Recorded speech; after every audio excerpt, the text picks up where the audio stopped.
Un cordial saludo. Mi nombre es Ricardo León Soriano, estudiante de Medicina Clínica 1, Neumología de la Universidad Señor de Spam.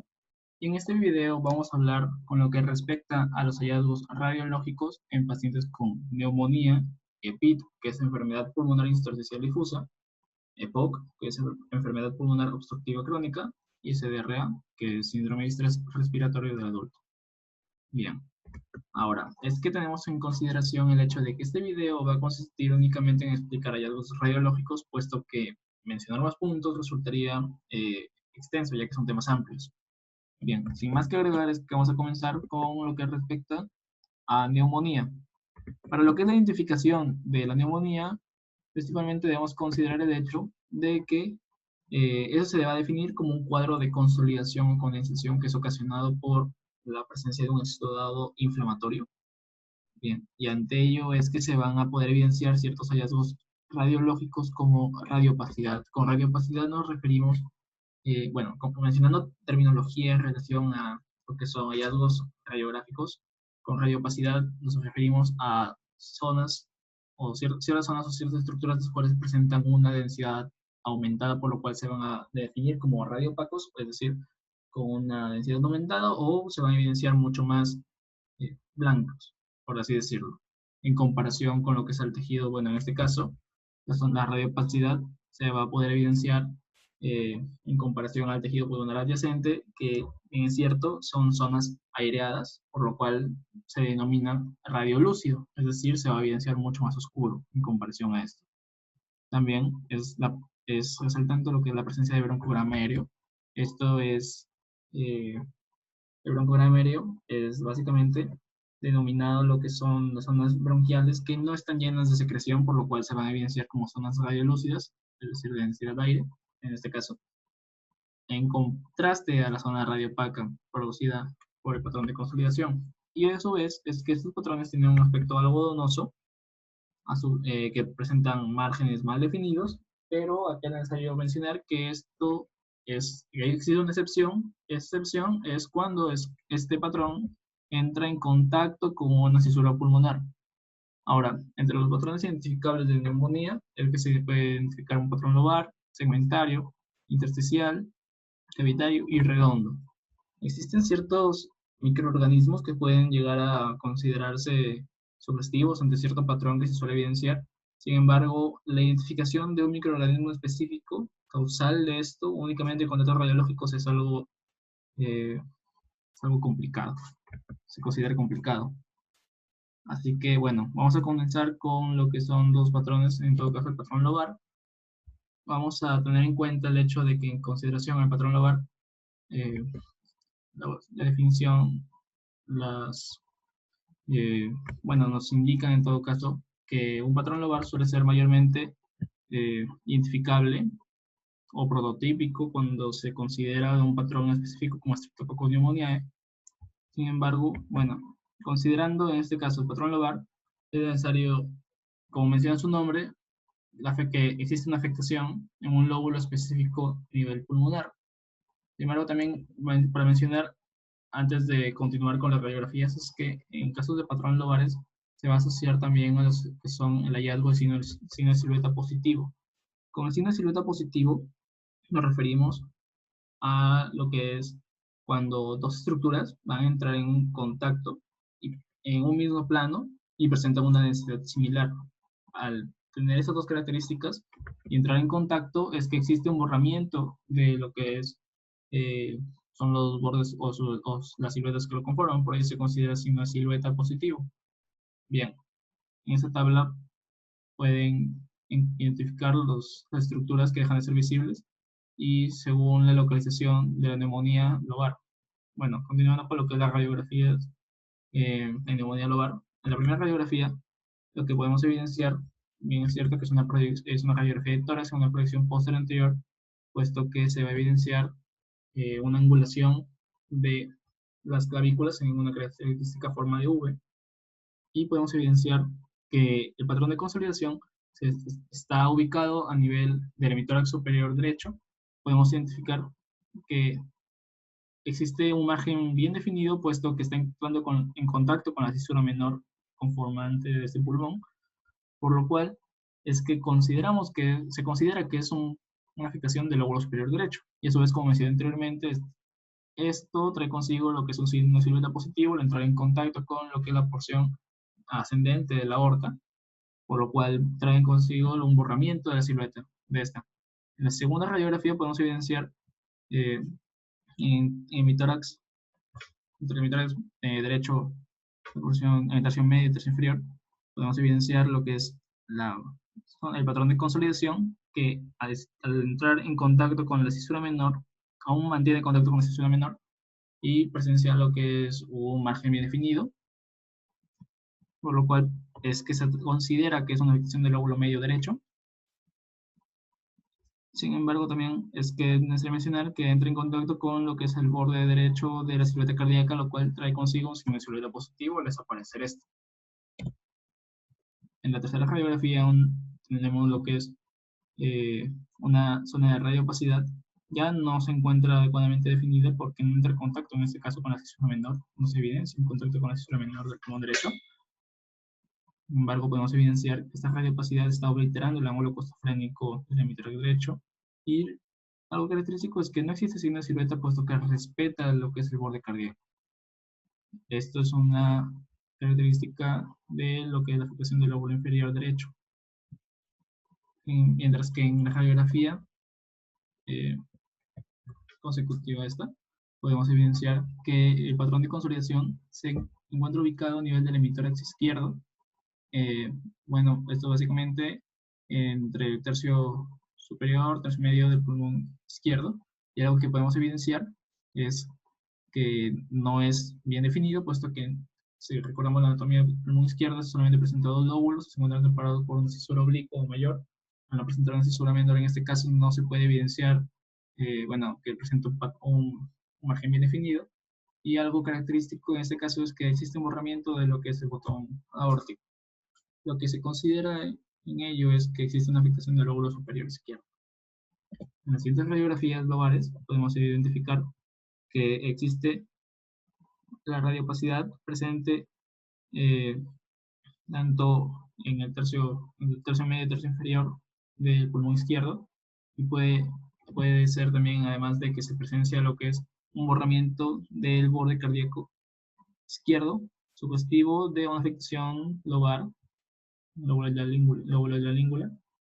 Y por último, en la siguiente radiografía podemos evidenciar que a su vez existe también la presencia de un patrón de consolidación en el hemitórax izquierdo, tercio inferior. Sin embargo, no existe un borramiento de lo que es el ángulo, no existe un borramiento de lo que es el borde cardíaco izquierdo. Sin embargo, lo que se puede evidenciar es la presencia del borramiento del midifragma izquierdo. Esto es mayormente sugestivo en casos de la afectación de neumonía a nivel del lóbulo inferior izquierdo. Bien. Ahora, continuando con los demás patrones que pueden evidenciarse, se suele evidenciar también lo que es el patrón segmentario. El patrón segmentario de neumonía segmentaria, también denominado bronconeumonía, esta es mayormente sugestiva o se considera asociada a Staphylococcus aureus. Sin embargo, también se puede llegar a asociar a gram negativos, como Pseudomonas aeruginosa. Y algo característico en los hallazgos es el hecho de que se evidencian zonas de consolidación en márgenes mal definidos. Son características múltiples, irregulares, de características bilaterales. Y el hecho de que en estos casos no se va a presentar broncograma aéreo, puesto de que se produce exudado inflamatorio que se encuentra presente a nivel de los bronquios, por lo cual no va a ser evidenciable el broncograma aéreo. En el siguiente patrón tenemos el patrón de neumonía redonda. En el patrón de neumonía redonda lo que vamos a evidenciar principalmente es una zona de densidad aumentada con una morfología esférica, como se puede evidenciar en el hemisferio derecho en este caso.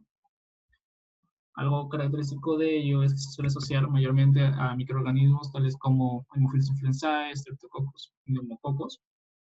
Bien, y es cierto que también se le atribuye el desarrollo o la aparición de este patrón a menores de edad, y también es que su presencia puede llegar a ser confundida con lo que es un proceso tumoral. Entre esto es necesario lo que es la consideración de la correlación de la clínica del paciente con los hallazgos radiológicos, con la finalidad de poder identificar en todo caso características, un característico síntomas de infección en el paciente que suelen apoyar el diagnóstico diferencial.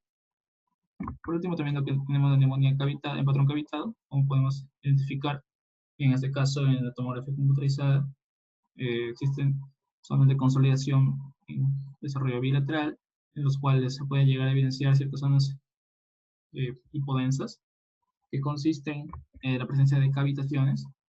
Ahora, esto es mayormente prototípico hacia lo que es Mycobacterium tuberculosis, y mucho más si es que se llega a evidenciar a nivel de lóbulos superiores. En todo caso, se considera que es de origen tuberculoso hasta no demostrar lo contrario.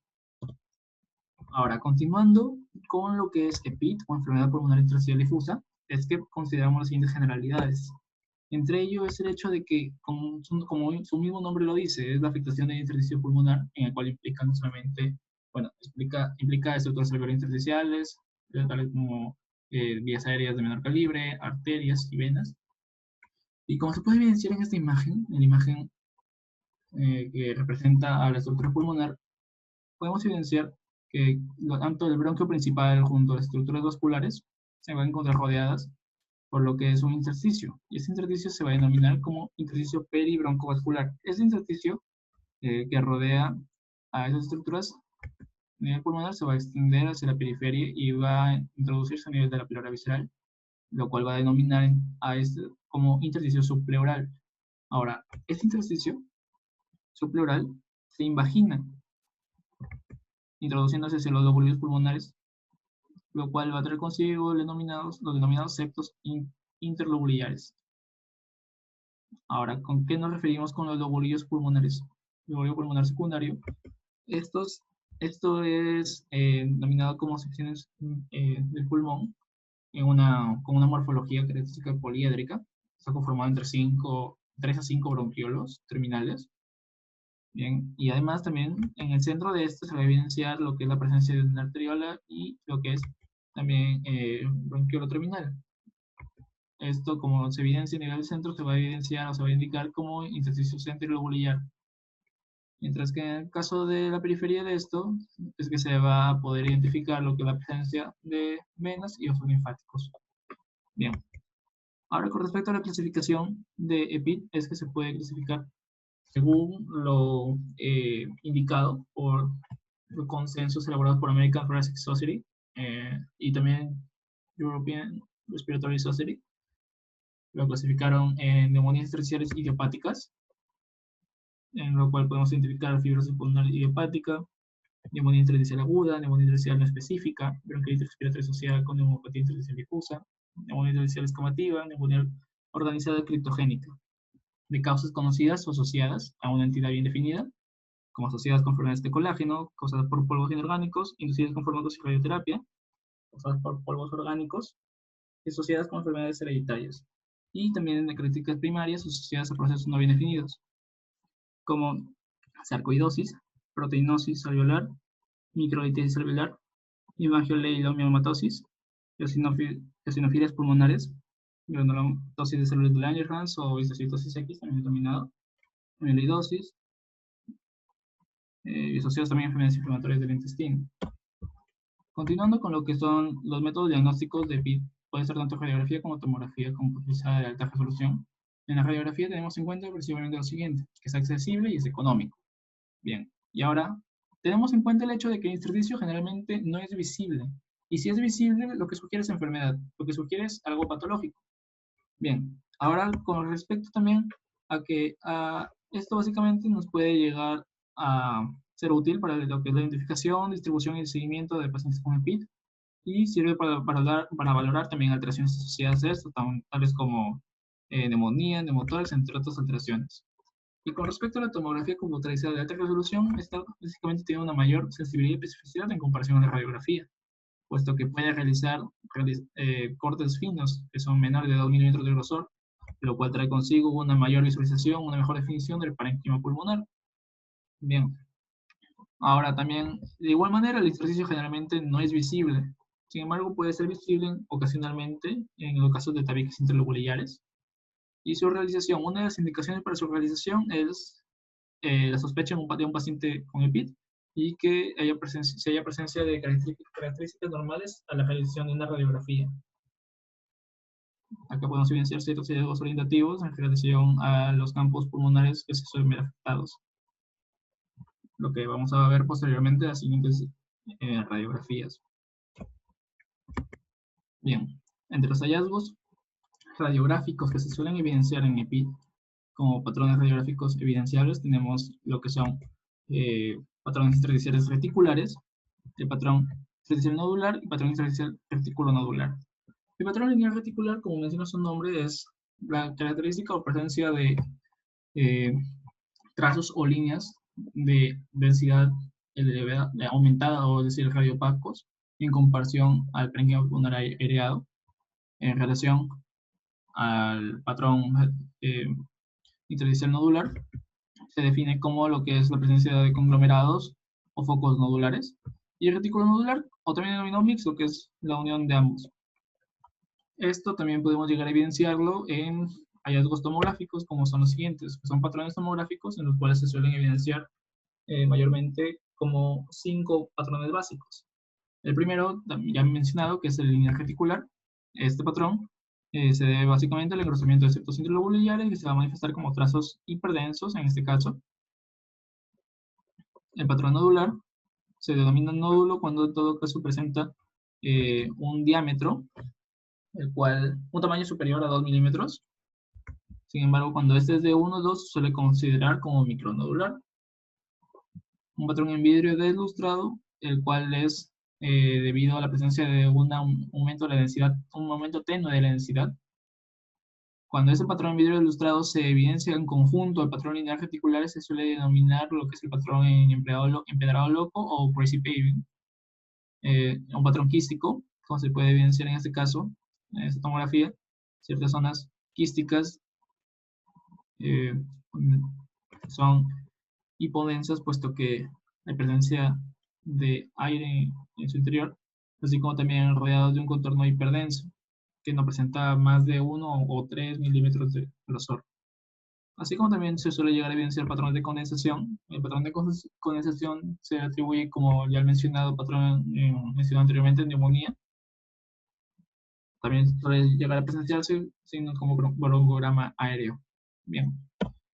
Ahora, continuando con lo que eran los diagnósticos diferenciales que se suelen establecer en el caso de neumonías intersticiales idiopáticas, lo que vamos a evidenciar son los siguientes. Bueno, iniciando principalmente con lo que es fibrosis pulmonar idiopática.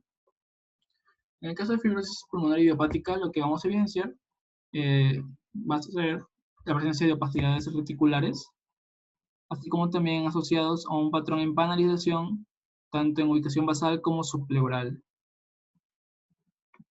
En el caso de la neumonía intersticial descamativa, esto va a consistir en lo que son la presencia de opacidades bilaterales, en una presencia de opacidad tenue, en un patrón en vidrio deslustrado, iniciar también de localización basal y simétrico, y suele evidenciarse también zonas hiperdensas que suelen corresponder a lo que es patrones denominado patrón lineal reticular.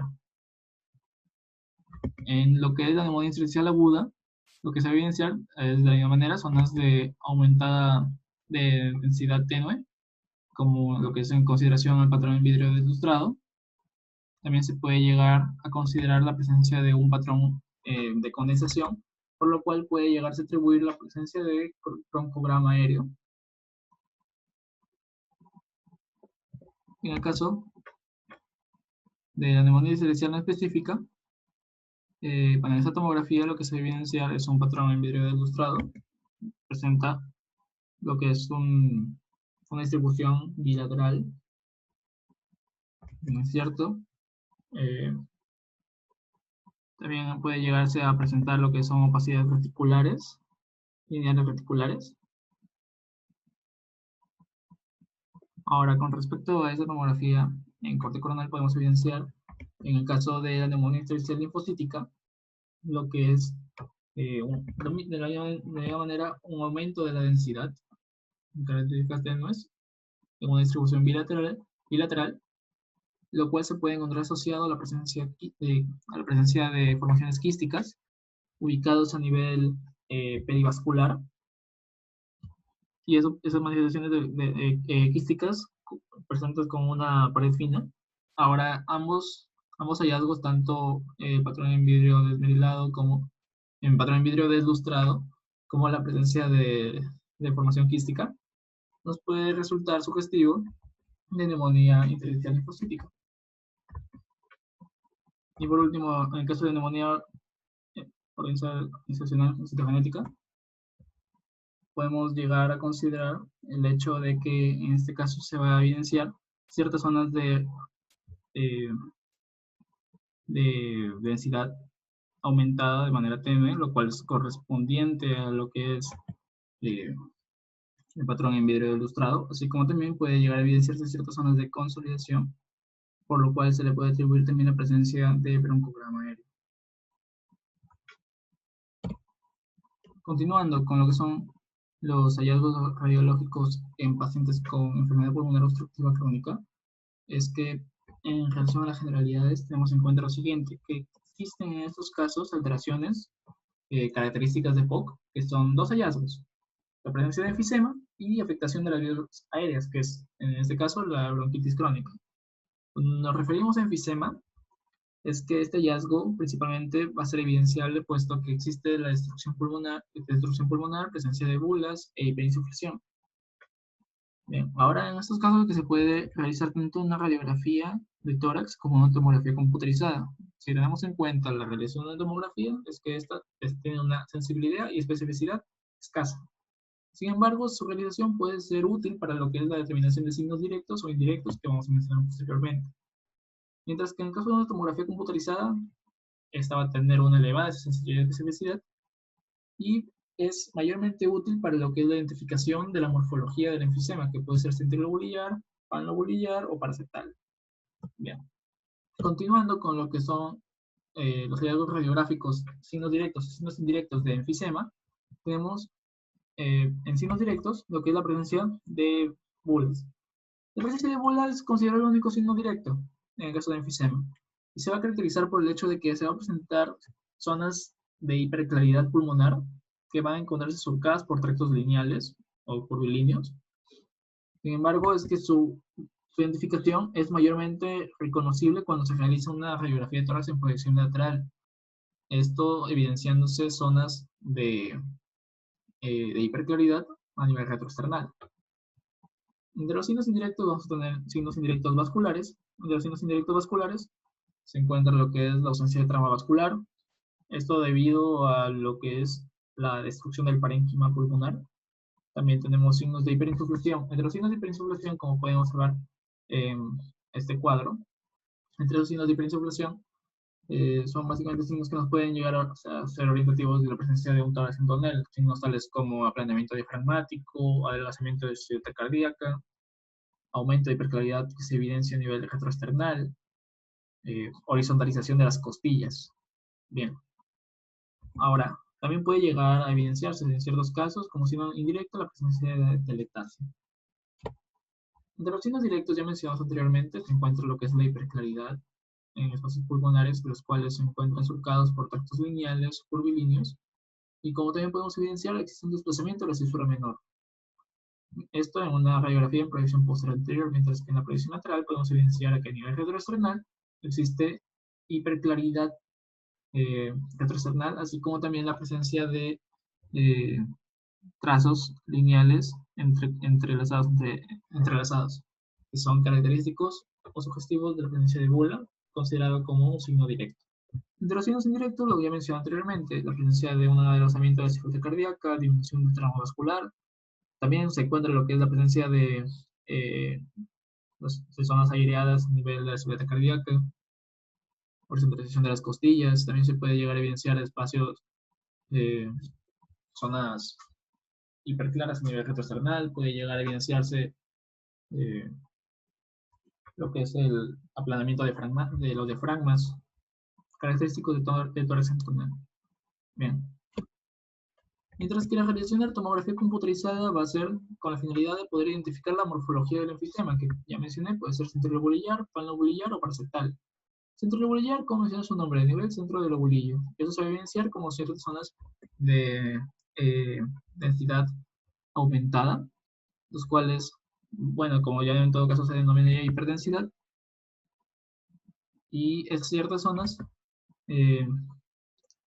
estarían comprometiendo, bueno, en todo caso, la morfología central del lobulillo pulmonar. Bien, en todo caso, en el enfisema panlobulillar, como se puede identificar en esta tomografía, lo que se va a evidenciar es una destrucción uniforme del parénquima pulmonar, esto en comparación al parénquima pulmonar adyacente sano, como se puede evidenciar en este caso. Esto afectando de manera en su totalidad al lobulillo pulmonar. No se puede evidenciar muy bien esta tomografía, puesto que la imagen lo cubre, pero también esta tomografía se está asociando a lo que es la siguiente clasificación de enfisema, que es el enfisema paraseptal. El enfisema paraseptal va a hacer la afectación a nivel de la porción distal del lobulillo pulmonar y se va a caracterizar por el hecho de que su presencia es a nivel paraseptal, puede ser a nivel, como menciona su nombre, entre los septos interlobulares, así como también a nivel subpleural. Bien. Continuando con el segundo hallazgo de POC, es bronquitis crónica, y en este caso los hallazgos tanto radiográficos como tomográficos son similares, puesto que en esta radiografía podemos evidenciar el hecho de que existe un aumento de la trama que converge en el ilio, un aumento de la trama vascular que converge en el ilio. Esto es lo que se le denomina, entre comillas, por así decirlo, tórax sucio, o también denominado lo que es el patrón bronquial. Bien, ahora es que también, aparte de esto, se puede evidenciar lo que son ciertas zonas de características anulares que corresponden al engrosamiento de la pared bronquial, denominado como reforzamiento bronquial. Y también se suele evidenciar en ciertas zonas tubulares radiopacas que convergen en esos casos es considerado como la presencia de secreciones interluminales bronquiales. Bien. Mientras que los hallazgos tomográficos son básicamente los ya mencionados anteriormente, la presencia de engrosamiento en el caso de la pared bronquial, puesto que existe dilatación de estos. Hacer el bronquios dilatados va a presentar un engrosamiento de esta pared y pérdida del afinamiento continuo, pérdida del afinamiento progresivo de este bronquio. Mientras que en la siguiente tomografía podemos evidenciar a su vez también zonas tubulares correspondientes a los bronquios dilatados, el hecho de que presentan zonas hipodensas rodeadas de un contorno hiperdenso correspondiente a la dilatación de la pared bronquial.